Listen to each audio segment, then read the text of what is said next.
Assalamualaikum warahmatullahi wabarakatuh. Alhamdulillahirrahmanirrahim. Wassalatu wassalamu ala asrofil hamdai wal mursalin Sayyidina wa maulana Muhammadin wa ala alihi wa sahbihi wa jema'in amma ba'd. Puji syukur kehadirat Allah Subhanahu wa ta'ala yang mana telah melimpahkan segala nikmatnya untuk kita semua, baik nikmat sehat, rezeki, sehingga kita pada hari ini Jumat tanggal 27 Oktober 2023 kita melaksanakan dalam kegiatan saya yaitu aksi nyata diseminasi budaya positif modul 1.4. Nah, dalam diseminasi budaya positif ini adalah tugas saya sebagai calon guru penggerak angkatan 9 dari Kabupaten Grobogan. Di sini nanti saya akan memaparkan betapa banyak sekali dan manfaat dari budaya positif. Langsung saja di sini saya perkenalkan diri, nama saya Indah Sari Susiawati, CGB Angkatan 9 dengan bimbingan fasilitator saya yaitu Ibu Hermawati, kemudian pengajar praktik Ibu Duri Dia Purwaningsih. Tujuan pendidikan yang saya tunjukkan yaitu menurut Ki Hajar Dewantara, pendidikan adalah menuntun segala kodrat pada anak-anak agar mereka mencapai keselamatan dan kebahagiaan yang setinggi-tingginya baik sebagai manusia maupun sebagai anggota masyarakat.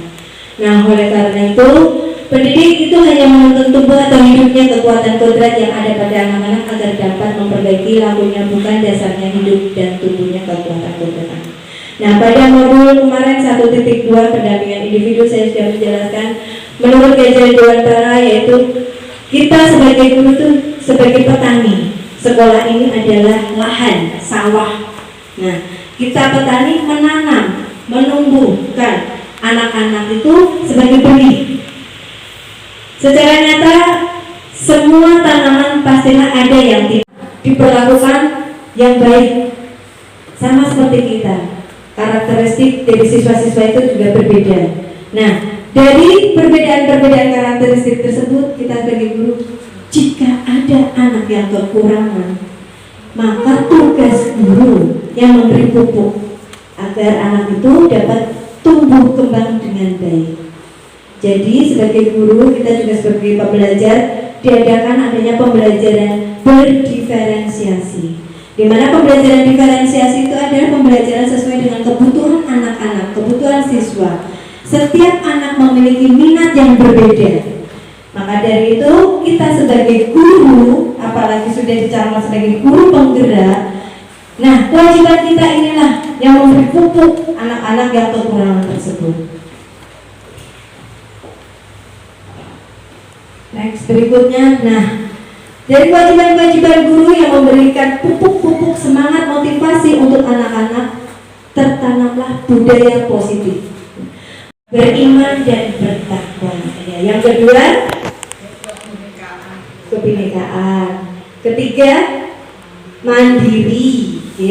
Yang keempat, gotong royong. Kelima, kreatif dan bernalar kritis. Masya Allah. Nah, di sini panjenengan sudah menanamkan 6 elemen tersebut dalam kegiatan sekolah. Apalagi di kegiatan sekolah kita sudah menggunakan kurikulum merdeka yang mana sudah melaksanakan P5, Project Profil Pelajar Pancasila. Nah, dari situ kebetulan sekali kita sudah menggunakan dengan tema gaya hidup berkelanjutan. Dari 6 elemen tersebut kita tidak mengambil semua, tidak apa-apa. 3 diantaranya bisa. Dari misalnya kita dengan menggunakan gaya berkelanjutan itu kita gotong royong. Nah, ada sisi dimensinya tersebut. Mengolah sampah dari organik sama yang anorganik kita olah. Yang anorganik kita olah dari yang tidak terpakai menjadi terpakai kembali. Yang organik seperti dedaunan bisa kita jadikan ke dalam bentuk pupuk. Semua bisa kita olah. Nah, kembalikan ke alam lagi. Kalau kita sudah kembalikan ke alam, berarti kita kembali sama yang maha kuasa, yaitu Allah Subhanahu wa Ta'ala. Kita lanjut next. Dari konsep budaya inti ini yaitu adanya perubahan paradigma belajar. Kemudian ada disiplin positif, nilai-nilai kebajikan, kebutuhan dasar manusia, motivasi perilaku manusia, posisi kontrol guru, keyakinan kelas, dan segitiga restitusi. Nah, pada segitiga restitusi nanti ada suatu kejadian di dalam kelas. Pastilah nanti akan dipecahkan, cari solusi antara guru dengan kepala sekolah atau antara murid dengan guru. Pasti semua permasalahan ada solusinya.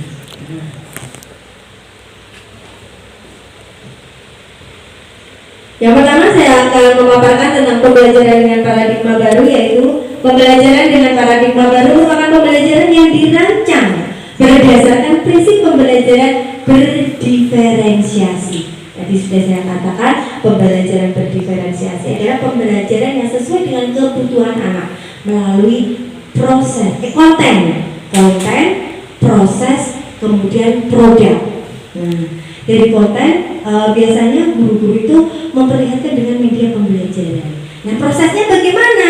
Prosesnya itu panjenengan semua atau saya ini dalam pembelajaran kita mampu berkomunikasi dengan siswa, kita mampu meningkatkan motivasi semangat siswa untuk belajar, kemudian menghasilkan suatu produk. Produknya apa? Siswa mampu mendapatkan nilai yang baik, siswa mampu berperilaku yang baik, siswa mampu menanamkan 6 dimensi elemen pada profil pelajar Pancasila, sehingga para peserta didik belajar sesuai kebutuhannya berdasarkan psikologi modern untuk mewujudkan profil pelajar Pancasila. Tadi sudah kita sebutkan ya deh. Nah, 6 dimensi profil pelajar Pancasila. Kemudian miskonsepsi tentang teori kontrol. Nah, ini ada suatu gambar ilusi seorang guru mengontrol muridnya. Dia mendorong murid, memberikan motivasi, memberikan semangat. Nah, ilusi bahwa semua penguatan positif ini efektif dan bermanfaat. Sama seperti seorang petani yang selalu menyirami tanamannya, yang selalu memberikan pupuk, memberikan perlakuan yang baik, maka tanamannya akan tumbuh, akan menghasilkan yang baik pula. Panennya akan semakin baik. Sama seperti kita. Di sini saya akan menjelaskan atau memaparkan tentang miskonsepsi tentang teori kontrol. Adapun teori kontrol tersebut terdapat gambar bahwa seorang murid ini perlu dorongan, perlu motivasi, perlu semangat. Terdapat gambar yaitu ilusi guru mengontrol murid.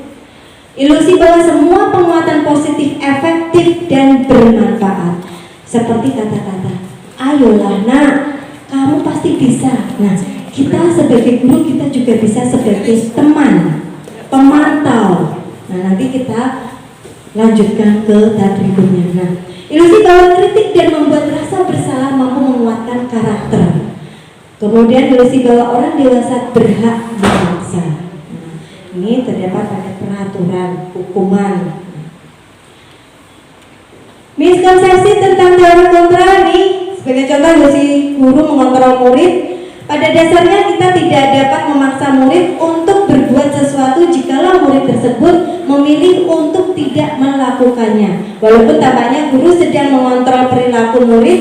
Di dalam miskonsepsi tentang teori kontrol tersebut terdapat ilusi guru mengontrol murid. Pada dasarnya kita dapat memaksa murid untuk berbuat sesuatu jikalau murid tersebut memilih untuk tidak melakukannya. Nah, sebagai contoh, kita menyarankan untuk membuang sampah pada tempatnya. Kita kontrol terus pada anak. Kadang kalau kita memberikan kontrol tersebut, anak kan ada yang masih kurang memperhatikannya. Nah, sebagai guru tidak jenuh-jenuhnya kita, tidak capek-capeknya untuk memberikan kontrol tersebut. Saat itu bentuk kontrol guru menjadi kebutuhan dasar yang dipilih murid tersebut. Nah, teori kontrol menyatakan bahwa semua perilaku memiliki tujuan, bahkan terhadap perilaku yang tidak disukai. Untuk miskonsepsi tentang teori kontrol berikutnya yaitu ilusi bahwa semua penguatan positif efektif itu bermanfaat. Bujukan adalah penguatan bentuk kontrol segala usaha untuk mempengaruhi murid agar mengulangi suatu perilaku tertentu, yaitu satu usaha untuk mengontrol murid dalam jangka tertentu. Kemudian murid tersebut akan menyadari menyadarinya dan mencoba untuk menolak bujukan kita, atau bisa jadi murid tersebut menjadi tergantung pada pendapat sang guru untuk berusaha.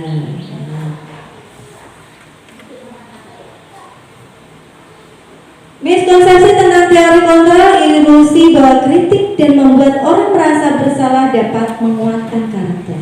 Contoh, menggunakan kritik dan rasa bersalah untuk mengontrol murid menuju pada identitas gagal. Mereka belajar untuk merasa buruk tentang diri mereka.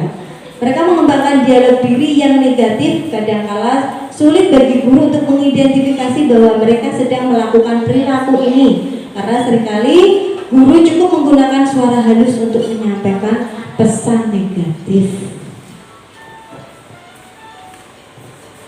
Selanjutnya yaitu ilusi bahwa orang dewasa memiliki hak untuk memaksa. Banyak orang dewasa yang percaya bahwa mereka memiliki tanggung jawab untuk membuat murid-murid berbuat hal-hal tertentu. Apapun yang dilakukan dapat diterima selama ada sebuah kemajuan berdasarkan sebuah pengukuran kinerja. Pada saat itu pula orang dewasa akan menyadari bahwa perilaku memaksa tidak akan efektif. Nah, untuk jangka waktu panjang dan sebuah hubungan permusuhan akan terbentuk. Nah, dari pemaksaan-paksaan ini atau sebagai hukuman pasti akan menjadikan kenangan negatif. Aku dek ben tahu diantem penghapus karo pak aku, sebagai contoh seperti itu. Nah, itu akan timbul hal-hal yang negatif. Tapi kalau kita memberikan hal-hal yang positif, halo aku biar pak aku pernah pola, wah banyak selalu membuat media pembelajaran, aku dipun gawe layangan sowangan bareng. Nah, dari situ anak-anak itu bermain sambil belajar. Nah, kita tidak hanya belajar sambil bermain, tapi bermain sambil belajar. Kalau belajar sambil bermain biasanya tidak efektif. Nah, selanjutnya yaitu bagaimana seseorang bisa berubah dari paradigma stimulus respon kepada pendekatan teori kontrol. Menurut Stephen R. Covey, Principle Centered Leadership pada tahun 1991 mengatakan bahwa bila kita ingin membuat kemajuan perlahan sedikit-sedikit, ubahlah sikap dan perilaku Anda. Nah, namun bila kita ingin memperbaiki cara-cara utama kita, maka kita perlu mengubah kerangka acuan kita. Nah, ubahlah bagaimana Anda melihat dunia, apalagi sekarang perkembangan digital sangat maju, melejit, dan alhamdulillah panjenengan memang luar biasa. Kemarin kita sudah belajar komik digital dan pembelajaran itu sudah panjenengan berikan melalui WhatsApp group. Masya Allah, matur nuwun sangat, panjenengan memang sudah menjadi guru yang luar biasa, guru yang keren, guru yang hebat. Langsung jenengan tindak lanjuti. Dan bagaimana dari orang tua sudah ada tindak lanjut umpat baliknya? Sudah, alhamdulillah. Nah, kita sebagai guru jangan sampai kalah dengan digitalnya anak-anak. Semakin canggih anak-anak sudah menggunakan digital dari sebelum tidur sampai bangun tidur. Kalau kita sebelum tidur kita bukanya WA, bangun tidur juga WA. Beda dengan anak-anak. Oke, aplikasi yang sudah sangat lengkap, sudah sangat mendunia, intelektual, Masya Allah. Maka dari itu, yuk kita sebagai pembelajar belajar secara terus menerus. Jangan sampai kita dikalahkan sama anak-anak. Next, kembali. Nah, bagaimana merubah paradigma stimulus respon kepada pendekatan melalui teori kontrol? Nah, stimulus respon dan teori kontrol ini ada perbedaan dan persamaan. Realitasnya kebutuhannya sama, tapi teori kontrol itu berbeda. Semua orang melihat hal yang sama, namun teori kontrol itu setiap orang memiliki gambaran yang berbeda, memiliki pendapat yang berbeda, tapi haknya juga sama. Nah, kita mencoba mengubah orang agar berpandangan sama dengan kita, tapi dalam teori kontrol tidak. Nah, berusaha memahami pandangan orang lain tentang dunia. Nah, perilaku buruk dilihat sebagai suatu kesalahan, sedangkan yang teori kontrol itu semua perilaku memiliki tujuan. Orang lain bisa mengontrol saya, tapi dalam teori kontrol hanya panjenengan, hanya Anda yang bisa mengontrol diri Anda sendiri. Sedangkan stimulus respon itu saya bisa mengontrol orang lain, panjenengan bisa mengontrol anak-anak. Dalam teori kontrol, Anda tidak bisa mengontrol orang lain. Stimulus respon pemaksaan ada pada saat bujukannya gagal. Sedangkan teori kontrol, kolaborasi dengan konsekuensi itu menciptakan pilihan-pilihan baru. Nah, dalam stimulus respon ini model berpikir menang atau kalah. Namun teori kontrol itu pasti memiliki pemikiran modelnya itu selalu menang. Nah, dari kata disiplin positif, saya mau tanya sama panjenengan sebagai guru pembelajar, apa toh makna disiplin? Coba bisa tunjukkan tangan. Menurut panjenengan tuh disiplin itu apa? Melakukan sesuatu sesuai aturan. Ada lagi disiplin. Mana disiplin? Saya harus disiplin. Berarti makna disiplin itu sendiri apa kira-kiranya? Disiplin menaati tak ya aturan. Nah, disiplin itu menurut panjenengan kan berbeda-beda kontrol itu. Nah, sini saya akan memaparkan bahwa disiplin positif. Dalam disiplin itu berasal dari bahasa Latin yang artinya belajar. Kata disiplin juga berasal dari akar kata yang sama dengan display atau murid atau pengikut. Untuk menjadi seorang murid atau pengikut, seseorang harus paham betul alasan mengapa mereka mengikuti suatu aliran atau ajaran tertentu, sehingga motivasi yang terbangun adalah motivasi intrinsik bukan ekstrinsik, motivasi dari dalam diri kita bukan dari orang lain. Nah, maka dari itu saya menyimpulkan bahwa disiplin positif merupakan salah satu cara penerapan yaitu membutuhkan kesadaran serta memperdayakan peserta didik tanpa imbalan, tanpa penghargaan, tanpa hadiah, reward atau ancaman baik hukuman.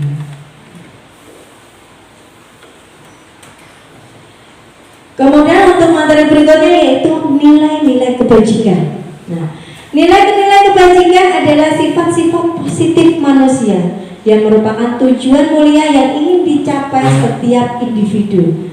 Nah, di sini ada beberapa profil pelajar Pancasila, yaitu dimensinya sudah panjenengan sebutkan tadi.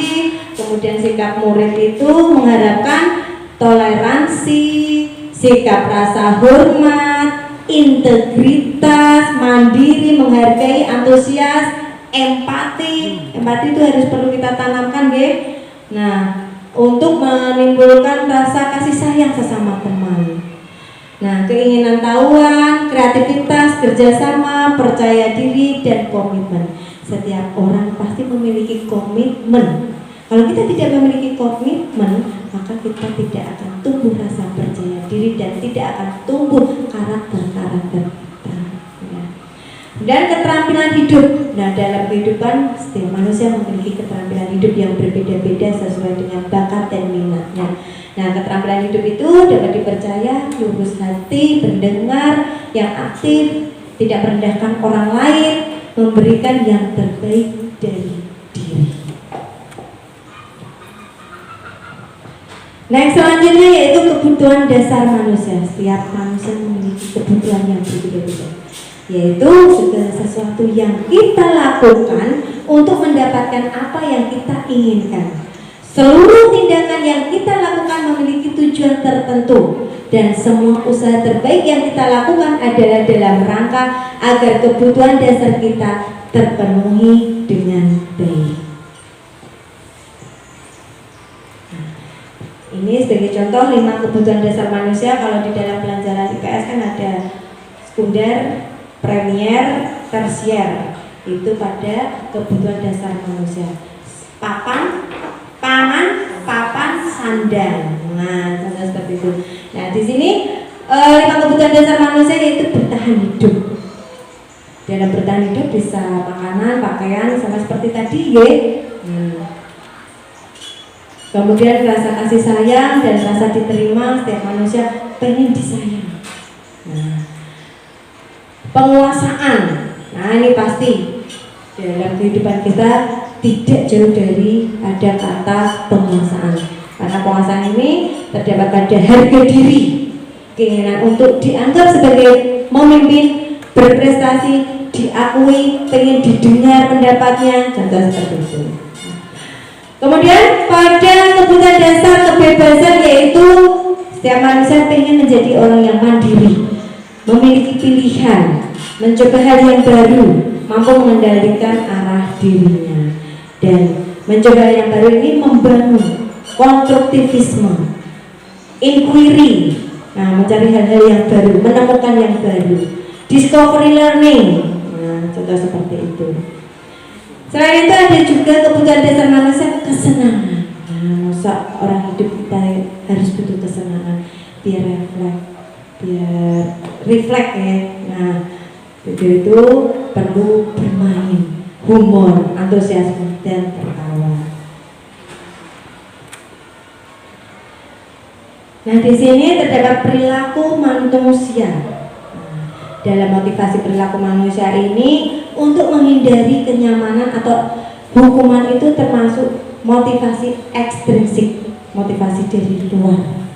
Kemudian untuk mendapatkan imbalan, ini juga termasuk motivasi ekstrinsik. Yang dari motivasi intrinsik dari dalam diri kita, yaitu menjadi orang yang mereka inginkan dan menghargai diri sendiri. Seperti itu.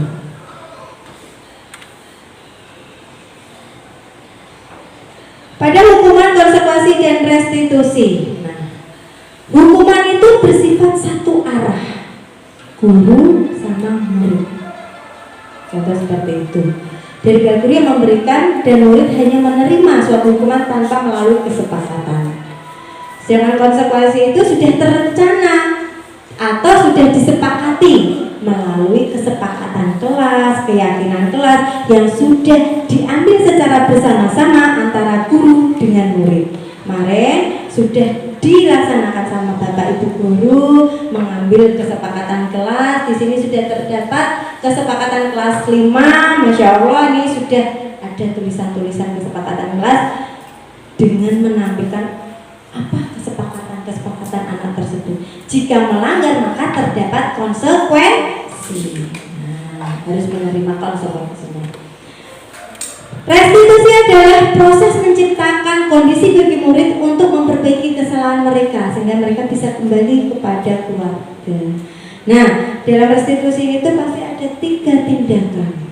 Nanti di kucing bisa menemukan permasalahannya sendiri. Seperti itu. Di sini ada identitas gagal dan identitas sukses. Yang identitas gagal itu pada hukuman, yang identitas sukses itu pada konsekuensi dan restitusi. Pada hukuman itu sesuatu yang menyakitkan harus terjadi.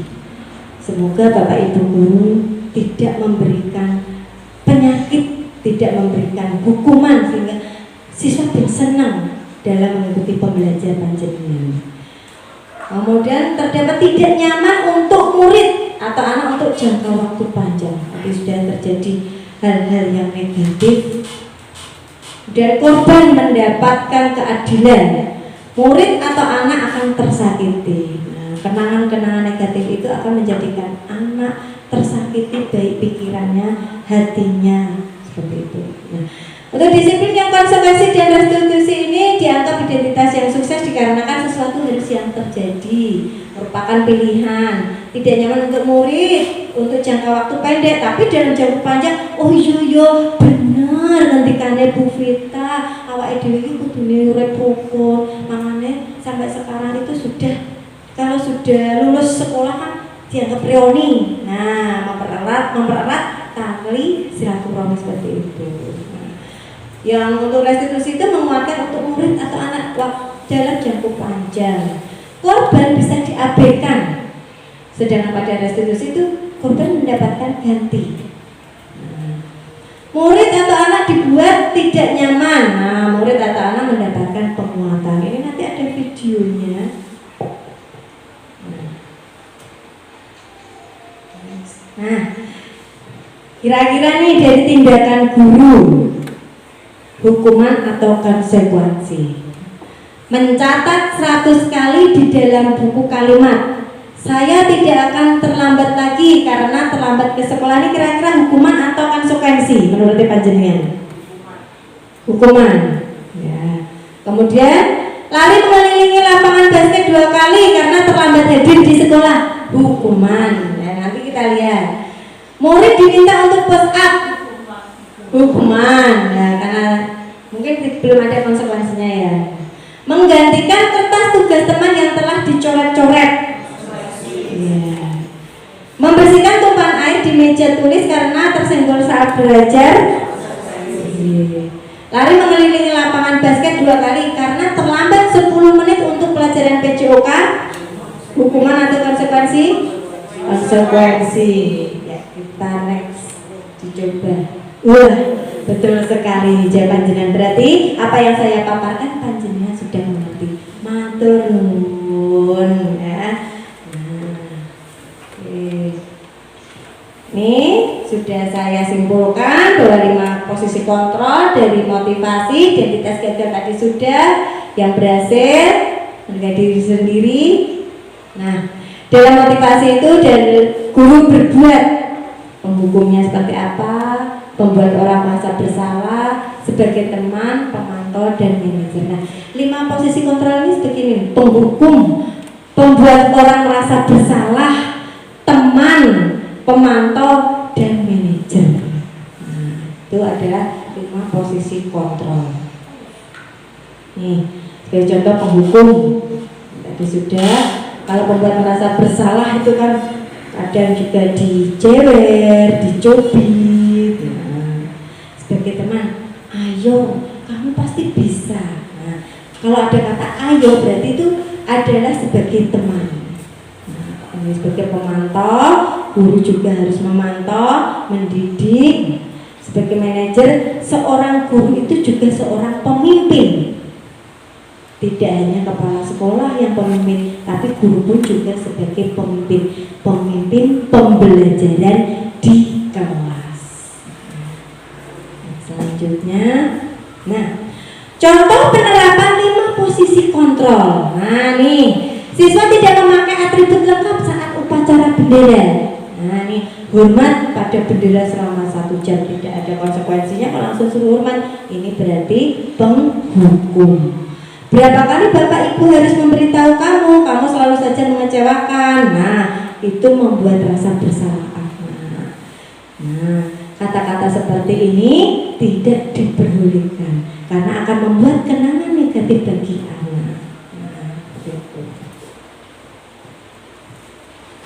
Yang selanjutnya yaitu contoh siswa tidak memakai atribut lengkap. Ini, ayo dong ikuti aturan sekolah. Nah, ini teman. Ayo, pokoknya berkata-kata ayo, nanti panjenengan kan menjadi CGP. Nah, ini nanti tertera pada modul 1.4. Kamu sudah melanggar aturan sekolah, kamu tahu konsekuensinya. Nah, ini pemantau. Semangat semua, nggih? Semangat pokoknya. 27 nggih. 27 hari ini terakhir sampai jam 12 malam. Bu Maulita, Bu Catur, ayo semangat. Nah, gerak, tergugah hati ini. Sing dingi turu, merem ngimpi, digugah. Ayo tangi. Perjalanan panjenengan itu enggak di sini tok. Jenengan itu kemarin saya kan mau sudah diatur sama Pak Kabir. Sebagai kepala sekolah harus bisa menumbuhkan guru-gurunya menjadi pemimpin.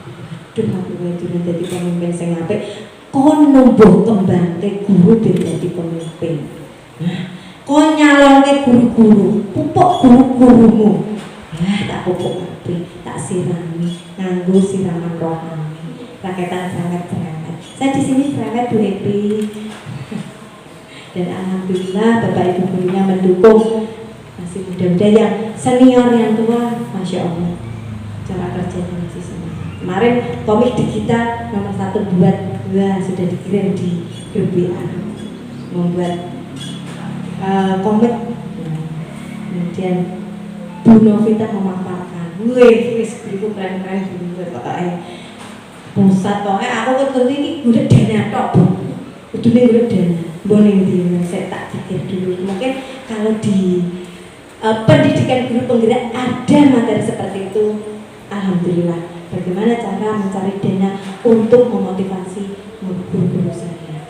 Insya Allah saya akan mencari nanti. Kita belajar bersama Bu. Ya, siap. Nah, apakah kamu tahu ini sudah ya menjadi manajer, kira-kira bagaimana kamu akan memperbaiki kesalahan? Nah, sebagai pemimpin, posisi kontrol guru. Nah, saya kecewa sekali dengan kamu. Ini juga sudah membuat orang merasa bersalah. Kamu tidak pernah benar melakukannya. Nah, ini adalah penghukum. Ayolah lakukan demi ibu bapak. Ini adalah teman. Apakah kamu mau mendapatkan stiker bintang hari ini? Nah, pemantau.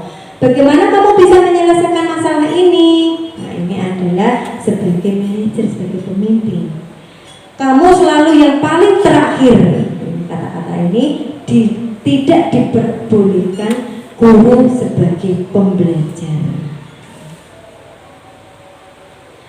Mengapa tidak peraturan saja? Mengapa harus keyakinan kelas? Nah, untuk mendukung motivasi intrinsik, kembali kita ke nilai-nilai atau keyakinan yang lebih menggerakkan seseorang dibanding mengikuti serangkaian peraturan. Nah, ini di antara peraturan dan keyakinan kelas. Peraturan itu selalu kembalikan buku ke tempatnya. Itu sudah ada tata aturan, tata tertib. Itu terlihat jelas. Nah, namun keyakinan kelasnya itu adalah tanggung jawab, mengimplikasikan agar anak ini memiliki rasa tanggung jawab. Dilarang mengganggu orang lain. Nah, menghargai orang lain. Nah, kemudian hadir di sekolah 15 menit sebelum pembelajaran dimulai. Keyakinan kelasnya itu menghormati orang lain, berkomitmen. Pada keyakinan kelas itu tidak tampak. Okay. Kemudian dilarang melakukan kekerasan. Di sini menampakkan bahwa keselamatan dan menghormati orang lain. Dilarang menggunakan narkoba, itu pada kesehatan. Bergantian atau menunggu giliran, itu menghormati orang lain, bersabar. Pada gunakan masker itu juga kesehatan. Jangan berlari di kelas atau koridor, itu juga keselamatan. Nah, kalau bapak ibu guru menyarankan anak buang sampah pada tempatnya, itu kira-kira maksudnya kemana? Buang sampah pada tempatnya, menjaga kesehatan, bisa menjaga lingkungan. Yang tak tahu-tahu secara tidak sadar kita itu sudah mengajarkan anak seperti itu. Kesehatan. Cuci tangan, nah cuci tangan berarti kesehatan. Nah, di sini keyakinan kelas. Pada keyakinan kelas yaitu nilai-nilai kebajikan universal atau prinsip universal yang disepakati secara bersama, secara universal dari perbedaan agama, suku, dan bahasa. Menurut Gosse 1998 bahwa keyakinan akan lebih memotivasi seseorang dari dalam diri, seseorang akan lebih bersemangat menjalankan keyakinannya daripada hanya sekedar mengikuti peraturan. Ini bahasanya bahasa LMS yang saya gunakan. Pada pembentukan kelas itu yaitu satu, bersifat abstrak, nyata. Kemudian pernyataan universal, menyeluruh, dibuat dalam pernyataan positif, ingin menumbuh kembangkan hal-hal perbuatan yang baik, sesuatu dengan kondisi kelas dan sekolah sehingga mudah diterapkan. Semua warga sekolah atau warga kelas dilibatkan saat membuat keyakinan kelas. Nah, sekarang pada segi 3, restitusi. Pada tahapan segitiga restitusi adalah tahapan tindakan yang dilakukan untuk guru membawa murid mentaati kesepakatan atau keyakinan kelas yang telah ditetapkan atau mengakui secara sadar dan terbuka ketika melakukan kesalahan serta merasakan kenyamanan ketika sudah berperilaku jujur.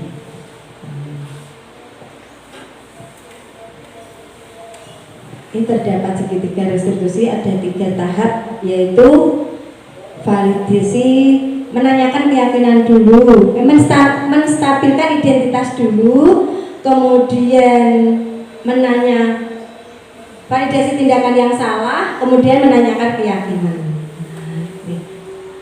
Nanti ada suatu proses dialog yang dijalankan oleh guru agar dapat menghasilkan murid yang mandiri dan bertanggung jawab. Pada gambar tersebut, nah nilai-nilai apa yang telah disepakati pada menanyakan keyakinan. Di sini pertama yang kita lakukan, misalnya ada anak yang tidak mengerjakan PR. Nah, dari anak yang tidak mengerjakan PR kita tanyakan dulu, kenapa kamu tidak mengerjakan PR? Nah, itu kan ada alasannya, misalkan identitas. Kita tanyakan latar belakangnya. Seperti itu. Setiap orang pasti melakukan kesalahan. Nah, kita memberikan dukungan, tidak apa-apa. Setiap manusia pasti melakukan kesalahan. Tetapi dengan kesalahan tersebut kita perbaiki agar kesalahan tersebut bisa hilang, bisa tertutupi dengan kebaikan-kebaikan. Seperti itu. Nah, kamu bukan satu-satunya yang pernah melakukan ini. Nah, kita pancing terlebih dahulu. Nah, kemudian anak nanti mengatakan, iya Bu, saya nggak mengerjakan PR karena saya lupa. Nah, kenapa kamu lupa? Nah, karena saya tidak belajar. Nah, kamu berarti sudah tahu ya kan dengan kesalahanmu. Nah, ini adalah menanyakan validasi kebutuhan. Iya, saya salah Bu. Nah, bagaimana kamu tidak melakukan kesalahan tersebut? Kita tanyakan kembali. Besok saya akan belajar Bu. Ya, dicatat jadwal belajarnya. Ya, seperti itu. Kemudian menanyakan keyakinan. Nah, dari kesalahan kamu melakukan kesalahan apa? Saya tidak mengerjakan PR Bu. Nah, biar besok bisa mengerjakan PR bagaimana? Nah, keyakinan apa yang membuat kamu rasa bersalah? Saya tidak disiplin Bu.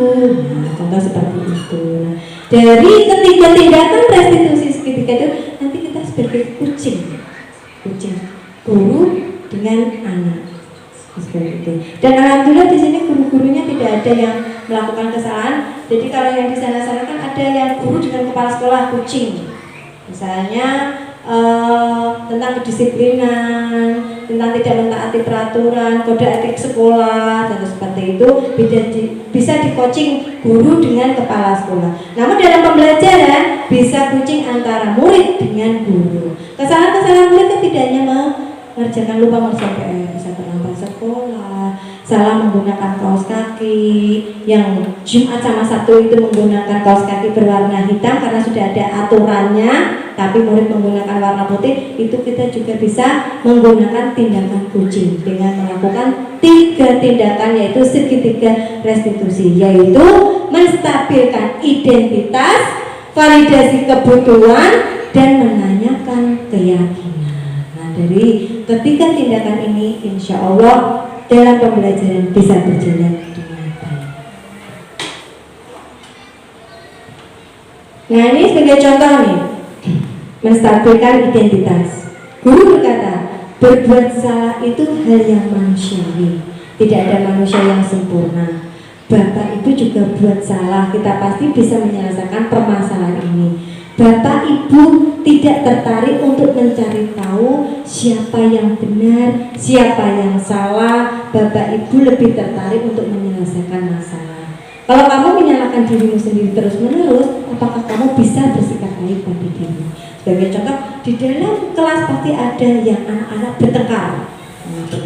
Oh saya salah, Nah, tindakan segitiga restitusi ini bisa kita gunakan Sebagai contoh kita cari identitasnya, stabilkan dulu identitasnya. Iki mau ono opo, kok iso dadi tukaran.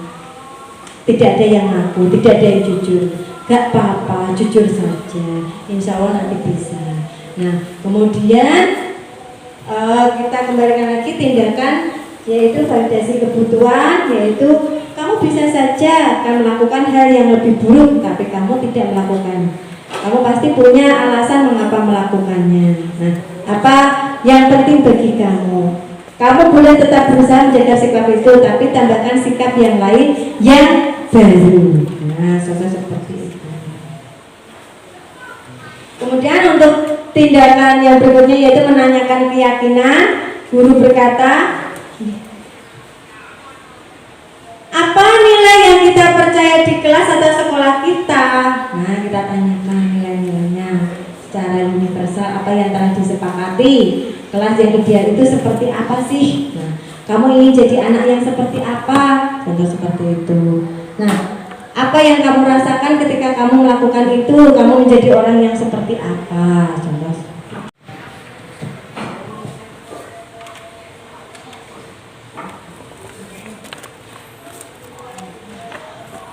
Nah, pada dokumen penerapan restitusi ini, pilih contoh.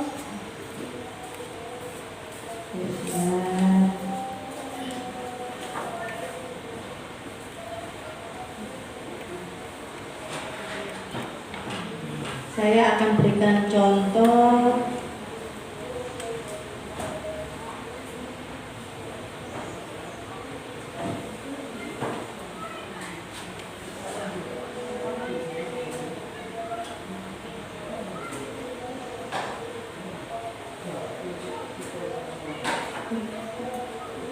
Berikut adalah skenario penyelesaian masalah menggunakan segitiga restitusi. Nina, tadi ibu dengar laporan dari ketua kelas, katanya kamu habis berkarya dengan Dika. Iya Bu, habis kesel sih. Kenapa kesal? Dika terus mencapai hasil pekerjaan saya. Bukan hanya saya, tugas juga sudah dicapai. Oh begitu, ya wajarlah kalau kamu marah dan kesal. Jika ibu ada di posisi kamu, ibu juga pasti akan berbuat hal yang sama. Lalu, apa yang kamu lakukan terhadap Dika? Saya marah-marah Bu, saya maki-maki Dika, dan tanpa sadar saya menggugat mejanya Bu. Oh begitu, pasti kamu berbuat seperti itu ada alasannya ya?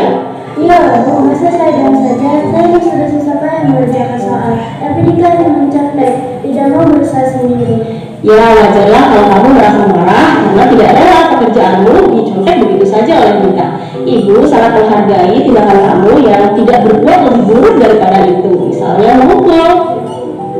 Sekarang coba kita pikirkan, tindakan kamu marah sampai menggebrak meja, apakah sesuai dengan keyakinan kelas kita? Menurut kamu, keyakinan kelas apa yang sudah dilanggar? Saling menghargai antar teman. Ya betul. Menurut kamu, saling menghormati antar teman itu penting tidak untuk kamu? Baik, kalau menurut kamu itu penting, jadi keyakinan apa yang harus kamu lakukan pada saat kamu sedang marah? Harus lebih sabar Bu. Kamu bersedia memperbaiki masalah ini? Bersedia Bu. Apa yang akan kamu lakukan untuk memperbaiki masalah ini? Saya lebih bersabar dan menahan amarah saya. Kalau ada teman yang mencontek, saya akan melaporkan kepada guru mata pelajaran atau wali kelas lainnya. Ya, tepat sekali tindakan kamu, Nina. Tetap semangat ya. Sekarang silahkan kembali ke kelas. Terima kasih Bu. Ya, sama-sama. Assalamualaikum warahmatullahi wabarakatuh. Nama saya Lina dari kelas 8A. Saya senang sekali diajak diskusi dengan ibu guru untuk dapat mengendalikan diri dari amarah karena perilaku teman sekelas saya. Saya harus banyak belajar bersabar dan dapat menghormati teman-teman. Kasus kedua, Ajis sering datang terlambat sehingga banyak pelajaran yang tertinggal. Berikut adalah skenario penyelesaian masalah menggunakan segitiga restitusi. Ajis, tadi ibu mendengar laporan dari guru piket, katanya kamu sering datang terlambat ya? Iya Bu. Menurut ingatan kamu, sudah berapa kali kamu terlambat? Sudah 5 kali Bu. Sering terlambat itu suatu kesalahan bukan? Iya Bu. Baik Ajis, berbuat kesalahan itu manusiawi. Setiap orang pasti pernah berbuat kesalahan. Yang terpenting kita bisa belajar dari kesalahan tersebut dan berusaha untuk memperbaikinya. Setuju? Setuju Bu. Ajis, kita cari solusinya bersama ya. Iya Bu. Aji sering datang terlambat pasti punya alasannya. Kenapa sih Aji sering datang terlambat? Karena saya sering bergadang Bu, sambil main HP, jadi kurang tidur. Kamu tahu keyakinan kelas yang sudah kita sepakati? Tahu Bu? Kalau terlambat datang ke sekolah sesuai dengan keyakinan kelas kita tidak? Tidak Bu. Menurut kamu keyakinan kelas apa yang sudah kamu langgar? Disiplin Bu. Menurut kamu disiplin itu penting tidak untuk kamu? Penting Bu kalau membuat saya datang ke sekolah tepat waktu dan bisa menghargai waktu. Betul, menghargai waktu itu penting dan sangat bermanfaat untuk kita. Seperti kita dapat menghargai orang-orang yang ada di sekitar, pekerjaan menjadi tidak menumpuk, dan kita juga dapat melatih rasa kepedulian. Iya Bu, saya menyesal sudah sering terlambat. Saya mohon maaf sudah sering terlambat. Iya Jis, sikap yang sangat baik sudah kamu lakukan dengan cara meminta maaf. Menurut kamu, apa yang akan kamu lakukan agar kamu tidak datang terlambat lagi ke sekolah? Saya akan tidur lebih cepat dan tidak bergadang lagi agar tidak datang terlambat ke sekolah. Baik Ajis, kamu sudah menemukan solusinya. Dan ibu akan bekerja sama dengan orang tua kamu agar kamu tidak datang terlambat lagi ke sekolah. Sekarang silakan kembali ke kelas ya. Terima kasih Bu. Assalamualaikum warahmatullahi wabarakatuh. Nama saya Malik Aziz, kelas 8B. Terima kasih Ibu Guru. Saya senang sekali diajak diskusi dengan Ibu Guru untuk menemukan solusi atas kesalahan yang telah saya lakukan. Saya tidak akan bergadang lagi supaya tidak terlambat ke sekolah. Baiklah, terima kasih sudah menyaksikan video ini. Salam guru penggerak, tergerak. Nah, ini adalah sebuah video yang menggunakan tindakan segitiga restitusi, yaitu menstabilkan identitas, validitas kesalahan, dan keyakinan. Menanyakan keyakinan. Dari tindakan tersebut pasti panjenengan sudah melaksanakannya. Namun tidak secara sadar kita sudah melakukan segitiga restitusi ini. Nah, baik, terima kasih semangat teman-teman semuanya.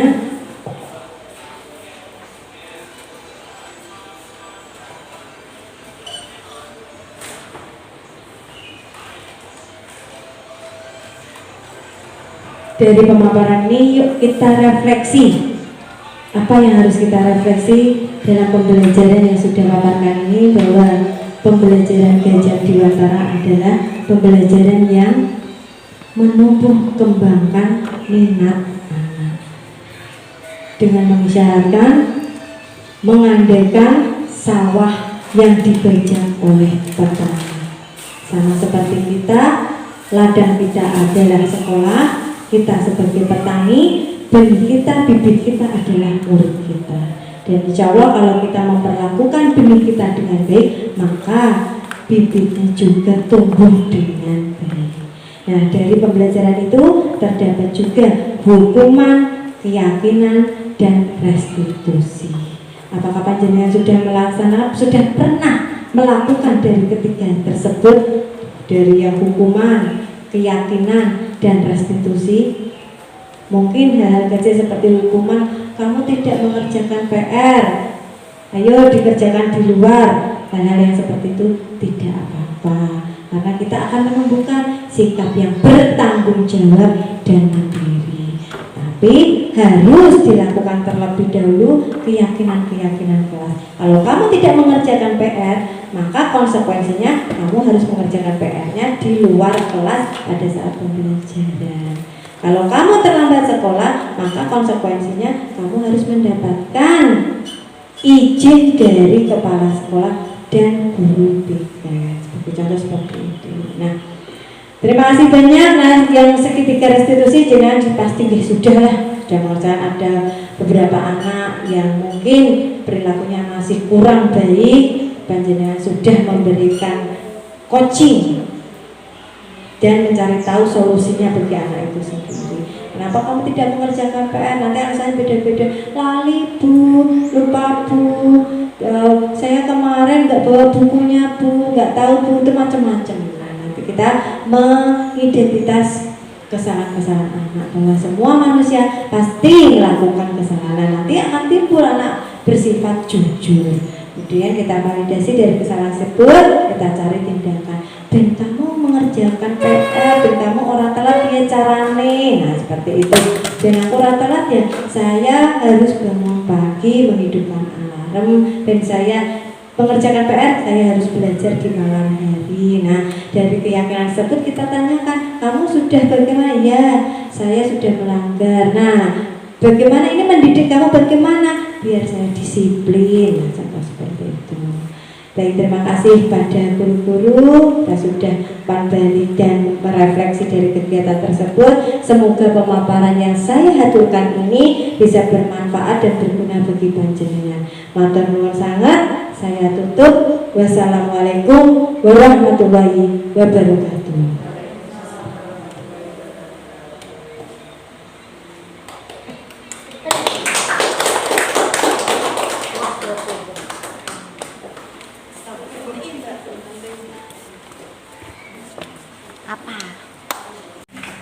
Dalam pembelajaran kita harus melaksanakan keyakinan kelas untuk mentaati peraturan tanpa diatur oleh guru. Nah, kamu bisa membuat keyakinan tersebut dengan dari dirimu sendiri. Nah, apa itu keyakinan kelas? Keyakinan kelas itu aturan-aturan yang sudah kamu buat sendiri, tanpa paksaan dari orang lain atau dari teman, bahkan dari guru. Nah, sebagai contoh, dalam peraturan itu kamu tidak diperbolehkan apa saja. Nah, sekarang tulislah keyakinan-keyakinan kelasmu, nanti ditempel di papan tulis. Kamu tidak akan melakukan hal-hal yang negatif. Nah, hal-hal yang tidak disukai, hal-hal yang bisa merusak dalam proses belajar mengajar. Apa saja nanti kamu tulis di sini, ditempelkan, ya. Coba. Nah, sekarang ibu bagi notasnya ini.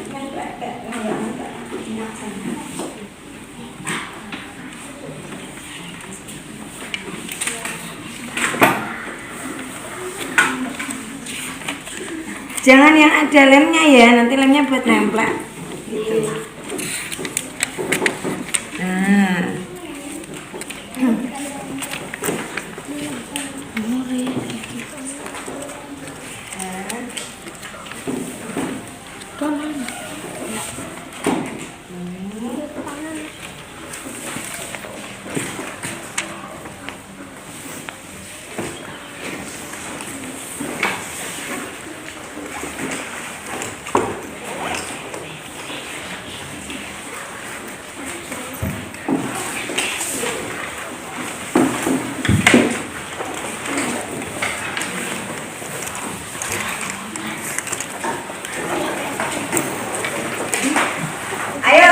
Tulis hal apa saja kamu nanti kalau melanggar, nanti bu guru kasih tahu, nih kamu katanya harus membuat PR. Nah, apa nih?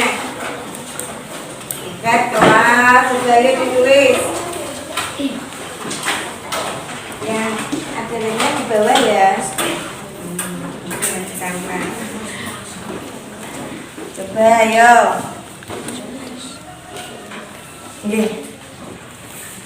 Ya, kasih nama kalian, terus kalian tanda tangani. Jika kalian melanggar, maka konsekuensinya apa?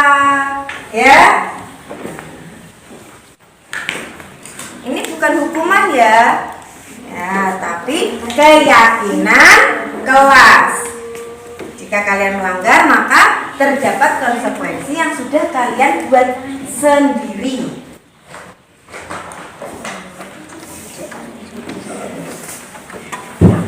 Ayo ta, minta. Ya.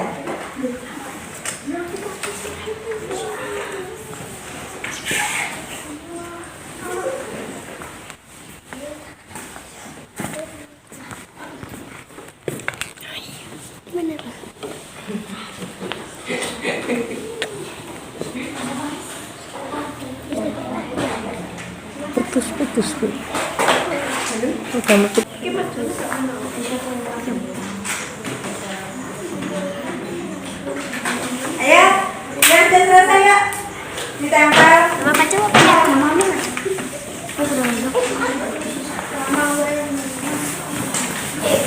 Dikasih nama sama tanda tangan, nama panggilan.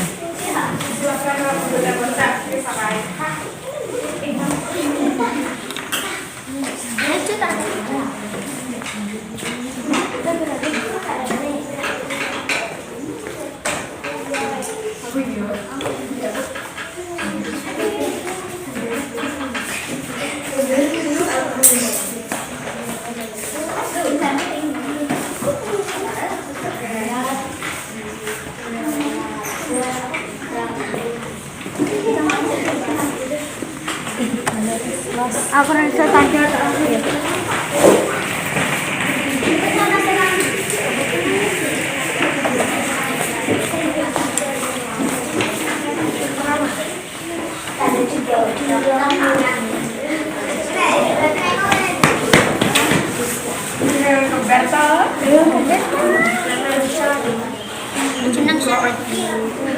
Yang tiga nih.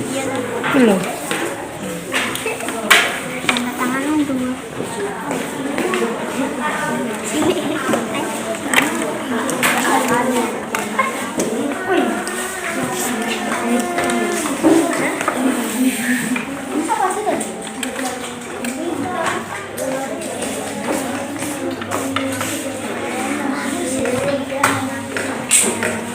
Baik anak-anak, terima kasih kalian sudah membuat kesepakatan kelas jadi dirimu sendiri. Nah, ini Bu Indah akan membacakan kesepakatan kelas apa yang sudah kalian tulis di sini. Ada Syifa, tidak boleh bertengkar. Nah, pokoknya kalau ada yang bertengkar maka akan mendapatkan konsekuensi. Ya. Aku tidak akan ramai. Wah, video dera. Nah, ada pula tidak akan melanggar perintah guru. Aku tidak akan memanggil teman dengan nama orang tua. Masih adakah yang memanggil teman dengan nama orang tua? Mulai sekarang tidak diperbolehkan. Karena apa? Karena itu termasuk bullying dengan cara verbal atau ucapan bahasa itu tidak diperbolehkan, ya. Nah, harus memanggil temannya dengan nama yang baik sesuai pada akte kelahiran. Lahir terus sudah ditulis di akte, bahkan sudah disahkan sama pemerintah, ya. Nah, kemudian ada lagi tidak memanggil teman, kode Maya, Safani. Nah ya, kode ini Dela, Mesya, sama ya. Berarti rata-rata kode KB ini cuma memanggil teman. Ayo kira-kira siapa ini yang memanggil temannya dengan nama orang tua? Yang laki-laki. Ya. Bisa lagi tidak boleh, ya. Bahkan ada hukumnya kalau kalian melakukan bullying bahasa itu nanti kena pidana denda. Hati-hati. Oke. Nah, terus dari siapa ini? Alkan. Siapa ini? Alkan. Oh, Alkan ya, Alkan. Tidak boleh mengerjakan PR. Tidak boleh mengerjakan PR. Harus mengerjakan PR. Kemudian dari Miftah. Oh iya iki. Darani kancane dengan sebutan orang tua dapat denda. Oh, dendanya apa tak? Uang. Ya, berapa? 500. Biasanya dendanya itu dimasukkan ke dalam kas. Oh iya. Terus ini rata-rata nyebut nama orang tuanya ya. Tidak boleh rame. Saya berjanji tidak akan rame ya, Yoga. Nah, tidak boleh datang terlambat. Nah, ini sebelum jam 7 Aril. Nah, ya apa? Disiplin ya. Nah, buang sampah tidak boleh buang sampah sembarangan. Nah, ya masih ada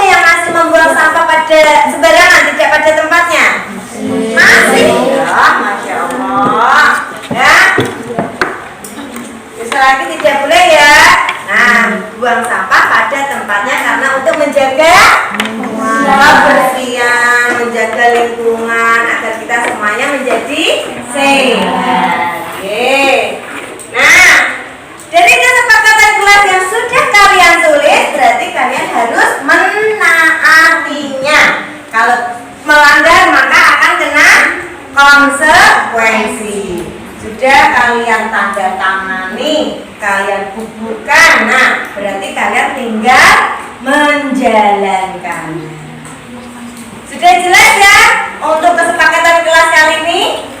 Ya, terima kasih banyak. Semoga